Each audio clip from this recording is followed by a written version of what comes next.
예수님의 물리적이고 영적인 상승. 질문입니다. 막달라 마리아와의 관계에 대한 질문의 답변에서 흥미로운 질문이 떠올랐습니다. 일부 영적인 가르침들은 당신이 부활 직후 베다니의 언덕에서 상승했다고 말하는데, 이는 공식 경전에 묘사된 것과 거의 일치합니다. 그러나 후대의 가르침에 따르면 81세의 나이에 샴발라의 에테르 응거처에서 상승했다고 합니다. 어떤 사람들은 이것을 모순으로 보고 둘 다 옳지 않다고 생각합니다. 이에 대해 말씀해 주시겠습니까? 상승 마스터 예수, 킴 마이클즈를 통해 전달되었습니다. 이 가르침을 액면 그대로 받아들이면 이원론적 의식 상태에 갇혀 있는 사람들에게는 모순적으로 보인다는 것을 이해할 수 있습니다.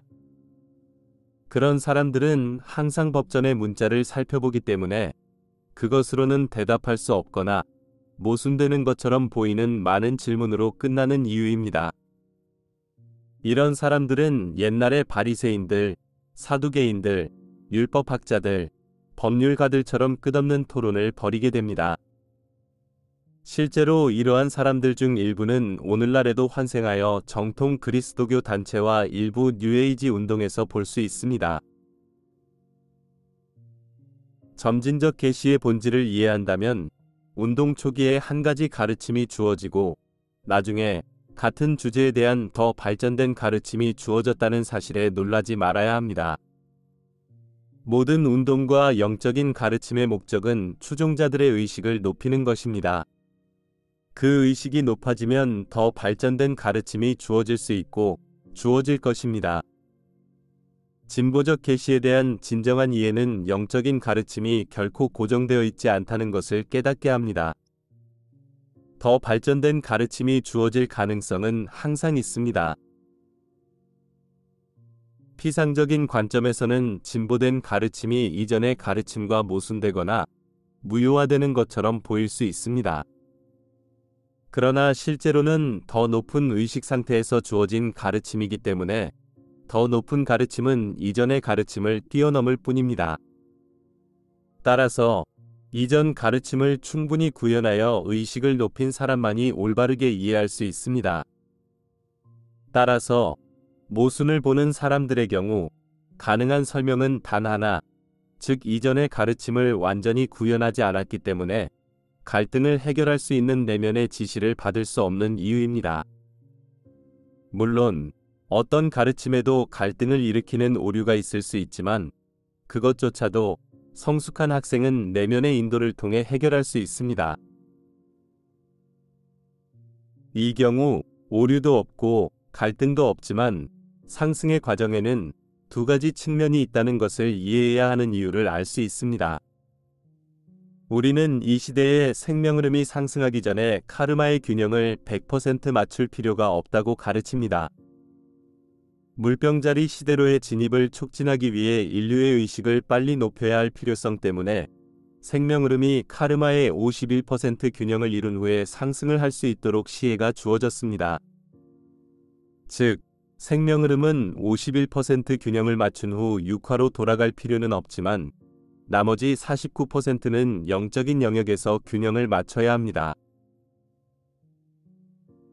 이 사실을 고려할 때 생명 흐름이 카르마의 균형을 100% 미만으로 유지한 상태에서 상승할 때 그 생명 흐름은 상승의 의례를 완전히 통과할 수 없다는 것을 분명히 알 수 있습니다. 이를 통해 상승 과정에는 두 가지 측면 또는 단계가 있음을 분명히 알 수 있습니다. 우리는 생명 흐름이 이제 윤회의 수레바퀴에서 상승하여 6화로 돌아갈 필요가 없다는 것을 의미하는 물리적 측면이 있다고 말할 수 있습니다. 그러나 상승에는 영적인 측면도 있으며 이것은 생명 흐름이 모든 카르마의 균형을 맞추고 상승에 대한 영적인 요구사항을 충족한 후에야 통과할 수 있는 과정입니다. 즉, 생명 흐름이 지구에서 하고 싶었던 모든 일을 완전히 끝낸다는 뜻입니다. 따라서 내가 여기서 말하는 것은 생명 흐름이 마지막으로 지구상의 육체를 떠난다는 사실이 그 생명 흐름이 영적인 상승을 통과할 준비가 되었다는 의미는 아니라는 것입니다. 여기서 내 요점은 질문에서 설명한 상승에 대한 가르침이 모순되지 않는다는 것입니다. 두 버전 모두 정확하지만 하나는 육체적 상승을 의미하고 다른 하나는 영적인 상승을 의미합니다. 갈릴리에서의 나의 임무는 그리스도 의식에 도달하고 영구적인 상승을 얻기 위해 생명 흐름을 이끌 수 있는 보편적인 영적인 여정을 보여주기 위한 것이었습니다. 내 임무의 논리적 결론으로서 나는 실제로 부활한 몸이 땅에서 들어올려지고 진동으로 상승하여 문자 그대로 빛의 폭발로 사라질 때까지 육체적 상승을 시연했습니다. 이것은 온전한 그리스도 의식을 향한 여정을 걷는 모든 생명 흐름이 무엇을 얻을 수 있는지에 대한 공개적인 기록을 수립하기 위한 것이었습니다. 그러나 대부분의 생명 흐름들은 카르마의 균형이 100% 미만인 상태에서 마지막 육화를 떠날 것이므로 내가 시연한 육체적 상승을 겪지는 않을 것입니다. 그들은 영적인 영역에서 카르마의 균형을 맞춘 다음 영적인 상승을 겪을 것입니다. 내가 상승 마스터 빛의 몸을 취하고 막달라 마리아와 함께 살기로 결정했을 때 나의 영적인 상승은 연기되었습니다. 어떤 사람들은 내가 지상에서 아직 끝내지 못한 임무가 있었기 때문에 영적인 상승의 요건을 완전히 충족시키지 못했다고 말할 수 있습니다.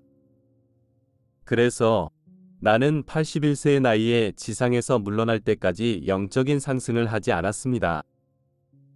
영적인 상승은 지구에서 일어나는 것이 아니라 에테르층이나 영적인 영역들 중 하나에 존재하는 영적인 은거처에서 일어납니다. 나는 실제로 사나트 쿠마라가 만든 영적인 휴양지인 샴발라의 영적인 은거처에서 상승했습니다. 내가 사나트 쿠마라의 구조 임무를 지원하기 위해 지상에 왔기 때문에 이것은 적절했습니다.